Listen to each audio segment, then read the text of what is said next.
Eu sou prova viva disso. Prova viva e testemunho vivo, carta viva. Porque quando eu tive um encontro com Jesus, nem tinha igreja onde eu morava. Nem tinha missionário, evangelista, pastor, não tinha ninguém. Eu não nasci em berço evangélico, ainda que a minha família se dizia católica, mas era uma católica não praticante, né? Minha mãe só falava que era católica para dizer que era católica. Então eu não sabia sobre a existência de Jesus, sobre a existência de Deus. O que eu meio que sabia era um Deus que era uma estátua sentada em um trono que no final dos tempos ia despertar como aqueles filmes que quebra a casca, sai um ser vivo de dentro e vai jogar o povo.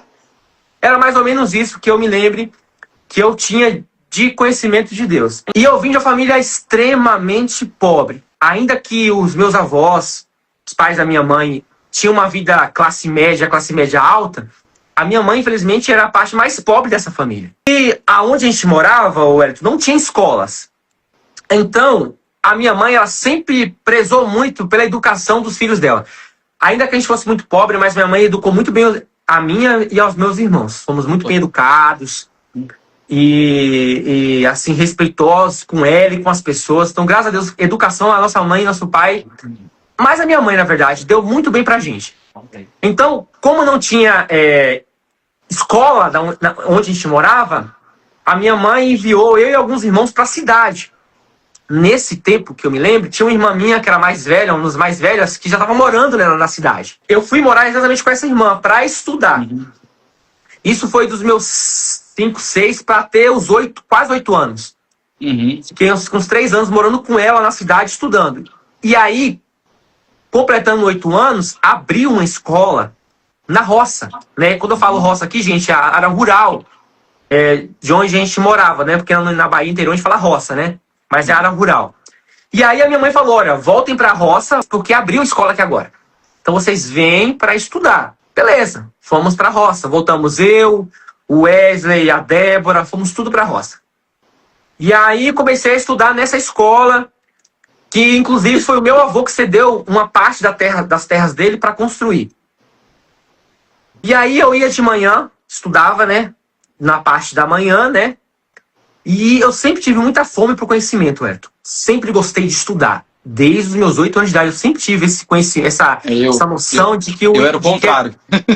Não, eu sempre fui apaixonado, cara, por Depois eu tive muita sede.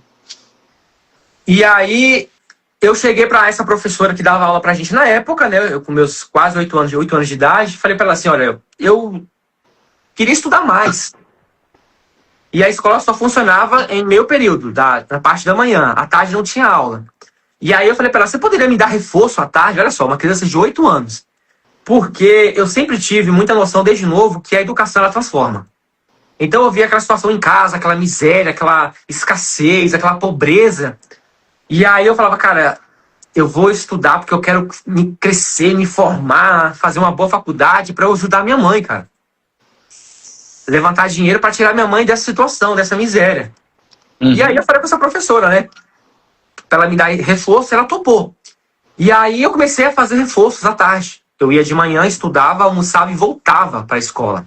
Nesse tempo, até mesmo, acho que hoje em algumas escolas do interior da Bahia, assim, tem a escola e uma casa do professor. Então, essa professora morava grudada na escola, porque antigamente, como eu falei, né, as pessoas, né, as prefeituras construíam uma casinha para o professor na escola, porque ela trabalhava de segunda a sexta e ia embora no final de semana para suas casas, né, para suas famílias. E aí, um desses dias, eu indo estudar à tarde na casa da minha professora, ela não tava. E quem tava foi o irmão dela. Infelizmente, nesse dia, ele me abusou sexualmente. Tava com 8 anos de idade. Ele me levou pro quarto e me abusou sexualmente com 8 anos de idade. E naquele exato momento, quando terminou aquilo, eu fui da escola, desse lugar, até a minha casa, cara, me sentindo um lixo. Eu me senti como se eu tivesse caído dentro de um poço de lama, de esgoto, eu me senti completamente sujo. Eu imagino. E a partir daquele exato momento, começa uma fase assim, muito pesada e escura da minha vida, porque até eu chegar na minha casa, começou a surgir pensamentos na minha cabeça. Você é o culpado, você é o culpado, você é o culpado.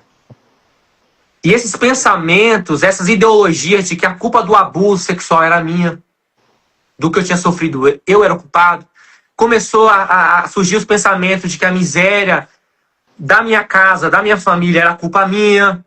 Você é culpado.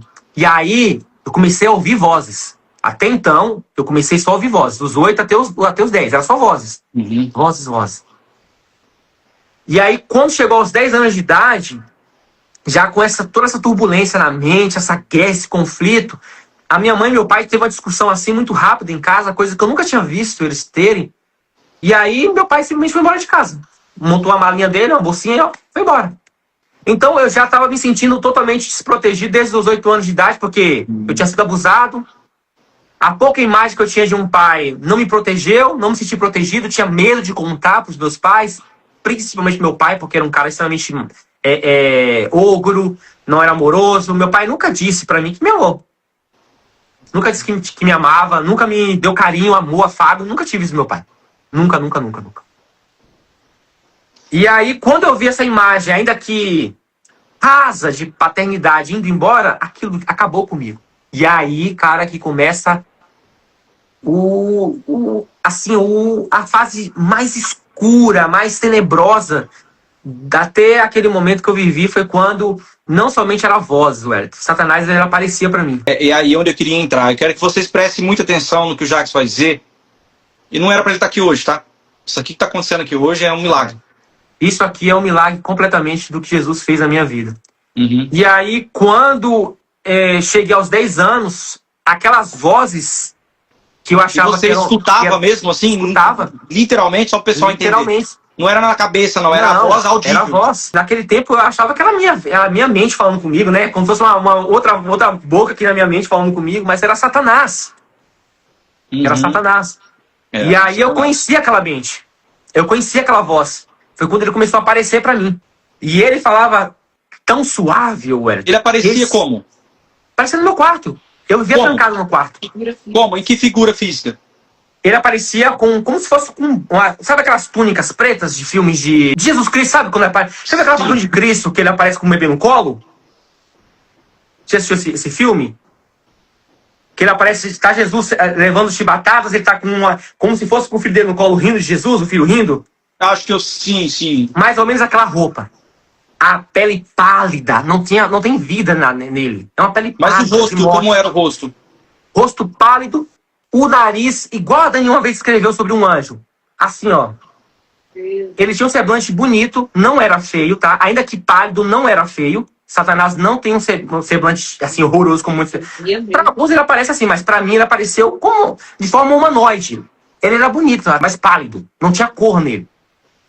E aí ele começou a falar para mim, isso a partir dos 10 anos. O abuso sexual é culpa sua. Essa miséria na tua casa é culpa sua. O teu pai ter ido embora é culpa sua. Nossa. Nesse momento, a minha mãe começou a ficar deprimida por conta do abandono do meu pai.